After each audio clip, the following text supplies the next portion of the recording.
guys, good morning.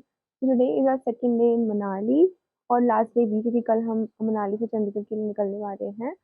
आज हम जा रहे हैं रोहतांग पास। लकीली हमें कल रोहतांग पास का परमिट मिल गया था, तो आज रोहतांग पास जाएंगे, बर्फ़ देखेंगे।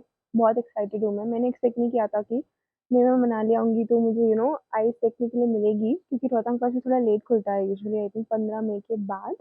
बट लकीली इस बार ओपन है, तो हम रोहतांग पास जा पा रहे हैं, बर्फ़ देख पाएंगे। और उसके अलावा एक और चीज़ ये हुई कि कल बारिश बहुत हुई ना, तो ठंड बढ़ गई है। अब इससे भी ज़्यादा ठंड है कल के कंपैरिजन में, बट नेवरदलेस पहाड़ों में तो ऐसा होता ही रहता है। तो अगर आपने ये वीडियो यहाँ तक देखा है, आपने मुझे अपना इतना इम्पोर्टेंट समय दिया है, उसके लिए बहुत बहुत शुक्रिया।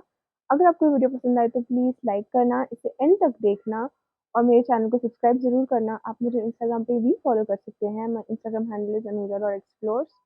तो चलिए वीडियो देखते रहिए और मेरे साथ एक्सप्लोर कीजिए रोहतांग।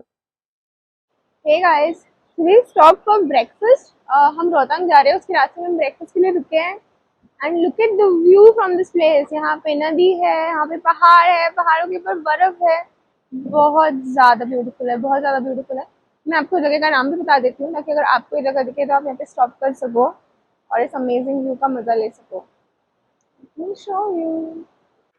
एक और इम्पॉर्टेंट बात ये भी है कि मनाली से रोहतांग के पूरे रास्ते में लेफ़्ट साइड पर ब्यास रिवर आपके साथ साथ चलती है। तो आप लेफ़्ट साइड के किसी भी ढाबे या होटल पे रुक जाइए और आपका व्यू इतना ही ब्यूटीफुल होना चाहिए। हम लोगों ने ब्रेकफास्ट किया पंजाबी ढाबा में, लेकिन आप लेफ़्ट साइड के कोई भी होटल में रुक सकते हो for a good view. Rohtang Pass जाते वक्त आप बर्फ़ वाले स्पेशल कपड़े रेंट पे ले लीजिएगा। आपके कपड़े वहाँ पर भीग सकते हैं बर्फ़ में, आपके जूतों में भी पानी घुस सकता है। ऐसा होने पे आप ना तो प्रॉपर्ली इन्जॉय कर पाएंगे और आप बीमार भी पड़ सकते हैं। तो बेटर है कि आप कपड़े ले लीजिए। हमने कपड़े लिए थे शॉप नंबर 99 से। यहाँ पर बहुत सारे शॉप्स हैं, आप कहीं से भी ले सकते हो। इन सारे शॉप्स पे कपड़ों के साथ साथ आप स्नो एक्टिविटीज़ के लिए पैकेज भी ले सकते हैं, जैसे कि स्कीइंग, आइस स्लाइड्स, याक राइड्स और भी बहुत कुछ। यहाँ पे आपको एक गाइड भी मिलेगा जो आपके साथ पूरे दिन रहेंगे। वो आपको ये सारी स्नो एक्टिविटीज़ कराएंगे और इन जनरल भी रोहतांग पास में आपको बहुत हेल्प करेंगे। जैसे जैसे आप रोहतांग पास के पास पहुँचते हैं, रास्ते बहुत ही खूबसूरत हो जाते हैं, बर्फ़ दिखाई देने लगती है, सीनरी बहुत ब्यूटीफुल हो जाती है। हमने बीच बीच में कुछ स्पॉट्स पे रुक के फ़ोटोज़ भी क्लिक किए। आप भी ये ज़रूर करना। ऑल्सो गाइस, हम रोहतांग पास गए थे मई के फर्स्ट वीक में। उस समय स्नो सिर्फ मढ़ी तक क्लियर थी। फाइनल जो रोहतांग पास है वहाँ तक क्लियर नहीं हो पाई थी, इसलिए हम लोग मढ़ी तक गए थे। मढ़ी रोहतांग पास के थोड़ा ही पहले आ जाता है, कुछ ही किलोमीटर्स पहले। अगर आप 15 मई के बाद जाएंगे तो मोस्टली आपको रोहतांग पास तक जाने दिया जाए। हम पहुंच गए रोहतांग पास। एक्चुअली यहाँ पे थोड़ा चल के दूसरे एक पॉइंट पे जाना है, तो हम वहाँ पे जा रहे हैं। आप एटीवी भी ले सकते हो, उसके 1500 रुपीज़ लगते हैं। व्यू बहुत बढ़िया है यहाँ से, रास्ता भी बहुत सुंदर था। तो चलिए चलते हैं, रोहतांग देखते हैं। इस हिसाब से तो अगर आप यहाँ पे आ रहे हो तो वन वे आप चेक कर लेना, क्योंकि बहुत ब्यूटीफुल व्यूज़ है। आपको टाइम मिलेगा उनको एंजॉय करने का। और आते वक्त या जाते वक्त कोई भी एक तरफ आप वो एटीवी लेके आ सकते हो। अगर आप थक गए हो तो वो बेटर रहेगा। आई फील मैंने हमें बताया कि व्यास ऋषि ने यहाँ पे 12 साल तपस्या की। ऐसा माना जाता है कि व्यास ऋषि ने यहाँ पे 12 साल तपस्या की और तब यहाँ पे व्यास नदी आई है। ये नदी आपको सामने दिख रही है, मैं आपको दिखाऊंगी। वही नदी 11 साल तपस्या करने के बाद आई थी।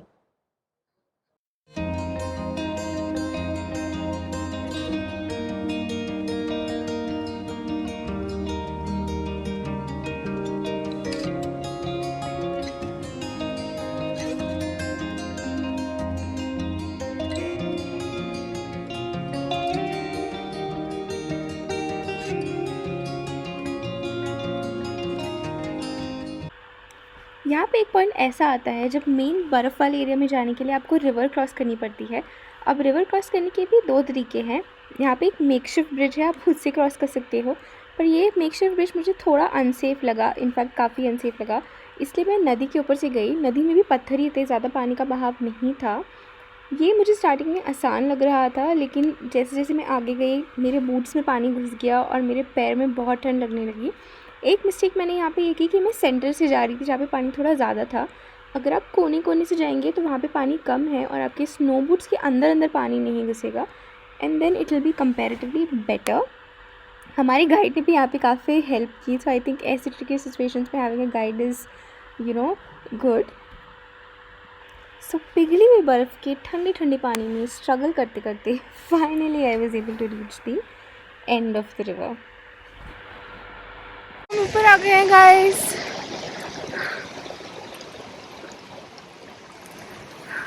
वो जिस पानी में मैंने क्रॉस किया था वहाँ पे इतना ठंडा था पानी कि मेरे पूरे पैर ही जम गए।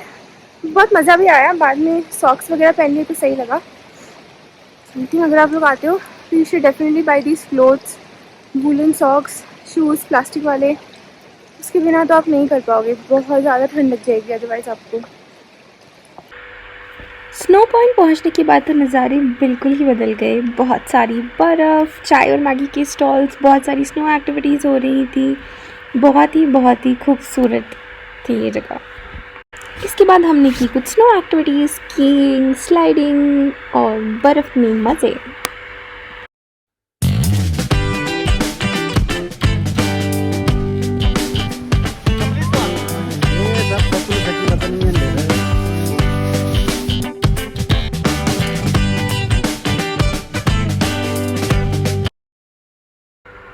यहाँ पे एक वाटरफॉल भी है, सागो वाटरफॉल, जो मेरा तो यहाँ का फेवरेट स्पॉट था।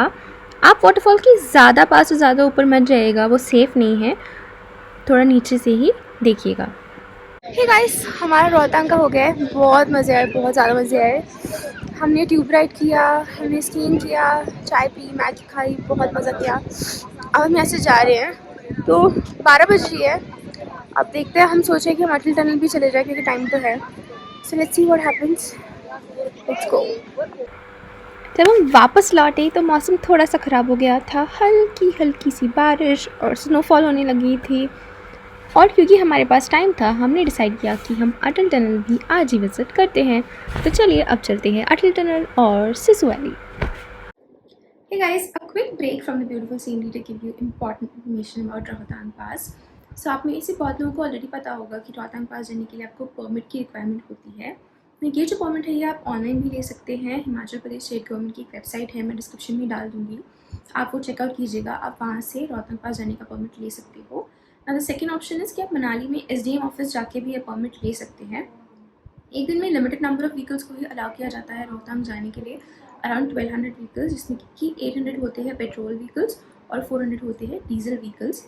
तो अगर आप जा रहे हैं हिमाचल तो मेरे हिसाब से अगर जैसे आप पहुंच जाते हो तो 3-4 दिन पहले आप परमिट के लिए ट्राई कर लीजिए, या फिर आप अगर मनाली जाकर लेने की कोशिश करें तो आप जैसे ही पहुँचो आप अपने फर्स्ट डे में ही ले लीजिए परमिट, क्योंकि अगर वो जो कोटा है सिंगल डे का वो फुलफिल हो जाएगा तो उसके बाद आपको परमिट नहीं मिलेगा, आप रोहतांग पास नहीं जा पाएंगे। Now the second thing is कि आप कैसे जा सकते हो रोहतांग। तो आप मनाली के मॉल रोड से टैक्सी ले सकते हैं। टैक्सी आपको पड़ेगी अराउंड 3000 से 5000 फॉर अ स्मॉल कार, और अगर बड़ी गाड़ी लेते हो तो 7 से 8000 रुपये तक पड़ सकता है। इसके अलावा अगर आपने कोई टूर बुक किया हुआ है पूरे हिमाचल का, एक कार बुक करी है पूरे टूर के लिए 5 to 6 डेज ट्रिप के लिए, तो यूजुअली वो ट्रैवल एजेंसीज भी आपसे रोहतांग पास के लिए एक्स्ट्रा चार्ज करती है, बिकॉज रोहतांग पास बहुत ऊपर है, वहाँ का रास्ता मुश्किल है। तो इसलिए जैसे हमने भी जो गाड़ी ली थी तो हमें 3000 एक्स्ट्रा पे किया था रोहतांग पास के लिए, and 1500 we had paid for Atal tunnel. ये अमाउंट उन्होंने हमें पहले ही बता दिया था and we had agreed upon this. एक और इम्पॉर्टेंट बात ये है कि जब हम रोहतांग गए थे तो वहाँ पे सिर्फ कमर्शियल व्हीकल्स को परमिट मिल रहा था, मतलब आपकी खुद की गाड़ी लेके आप नहीं जा सकते हैं रोहतांग पास। तो ये भी एक इम्पॉर्टेंट चीज़ है जो आप पहले पता कर लीजिए। अगर परमिट सिर्फ कमर्शियल व्हीकल्स के लिए मिल रहा है तो आपको टैक्सी लेकर ही जाना पड़ेगा ना। तो थर्ड थिंग कम्स इज कि आप रोहतांग पास जब जाते हैं वहाँ पे बर्फ़ होती है, तो अगर आपको वहाँ पे पहनने के लिए कपड़े लेने हैं, शूज़ लेने हैं, तो आप वो कहाँ से ले सकते हैं। तो जब आप मनाली से रोहतांग पास जाएंगे तब एक टर्न आता है, जब आपको सोलांग वैली, लेफ्ट साइड में सोलांग वैली होता है, राइट में रोहतांग होता है। उसके पहले लेफ्ट साइड पे आपको काफ़ी सारे शॉप्स दिखेंगे जहाँ पे कपड़े मिल रहे होंगे, जूते मिल रहे होंगे। तो इफ़ यू आर समवन जिसको बहुत ठंड लगती है और अगर आप थोड़ा सेफ रहना चाहते हो कि अगर बहुत ठंड लगी तो you have enough clothes to fight that cold, so I would suggest कि आप कपड़े ले लीजिएगा, it will be really convenient. उसके साथ साथ जिस शॉप से आप कपड़े लेते हैं वहाँ पे यूजुअली आपको स्नो एक्टिविटीज़ के लिए पैकेजेस भी मिलते हैं, जैसे कि हमने पैकेज लिया था ट्यूब राइड का, स्कीइंग का, उसके साथ साथ यॉक राइड्स होते हैं, और वो आपके गाइड भी देते हैं जो पूरे दिन आपके साथ रहते हैं और आपकी सारी एक्टिविटीज़ में वहाँ पे हेल्प करते हैं। एंड उसके लिए भी आपको अराउंड 2000 to 3000 चार्ज होता है, या ज़्यादा चार्ज होता है डिपेंडिंग ऑन आप कौन कौन सी एक्टिविटीज़ चूज़ करोगे। This is also something that you should consider कि अगर आपको एक्टिविटीज़ वगैरह करनी है तो ऊपर जाके शायद थोड़ा महंगा पड़ेगा, तो आप यहीं से इन शॉप से ही पैकेज ले सकते हैं। Now the fourth thing is कि रोहतांग पास जाने के दो रास्ते हैं, एक रास्ता है जो मडी होकर जाता है और एक रास्ता है जो अटल टनल से जाता है। सो आई वुड सजेस्ट कि आप जाते वक्त मडी वाले रास्ते से चले जाएँ, व्यूज़ इन्जॉय करें, बहुत अच्छे व्यूज़ हैं, बहुत ब्यूटीफुल रास्ता है, एंड आते वक्त आप अटल टनल से वापस आ सकते हैं। Now the last piece of advice or you can say personal preferences कि अगर आप जल्दी स्टार्ट करोगे मॉर्निंग में, like I always prefer to start early, तो जल्दी स्टार्ट करते हैं तो इनकेस अगर मौसम ख़राब होता है, रास्ते में कोई जैम होते हैं, कोई भी प्रॉब्लम होती है, तो you would have enough time कि आप रोहतांग पास तक पहुँचे, इन्जॉय करें और जल्दी वापस आ सकें। और अगर आप जल्दी ख़त्म कर लेते हैं तो आप बाकी जगह भी एक्सप्लोर कर सकते हैं, जैसे कि आप लौटते वक्त अटल टनल जा सकते हैं, लाहौल देखते हुए आ सकते हैं। तो starting early is always a good idea. That is also something you can do, but it is a personal preference. If you like getting up early, तो you can start early, else आप अपनी convenience के हिसाब से सब कुछ plan कर सकते हैं। So that was it. That was all the information I wanted to give. अब चलते हैं वापस वीडियो की तरफ।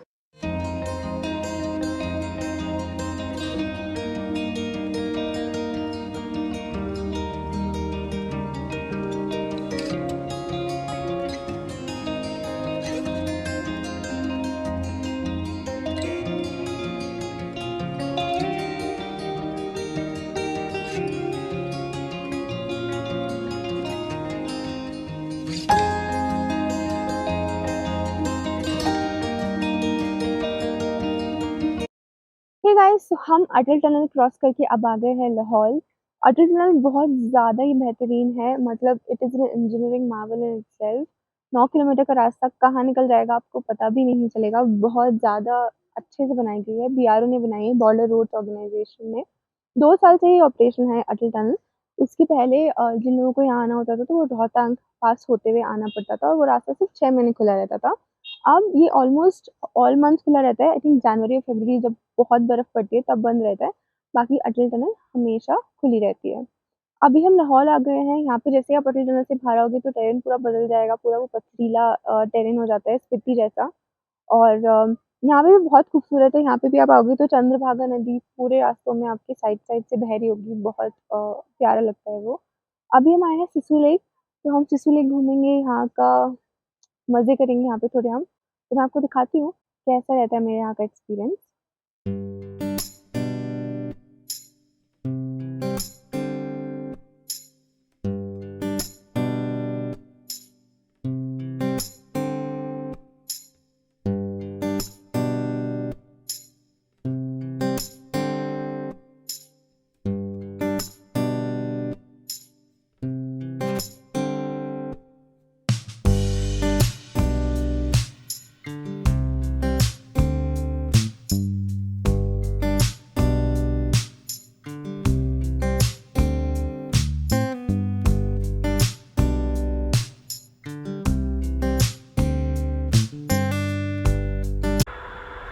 हे गाइस, ये था लाहौल और सिसु वैली।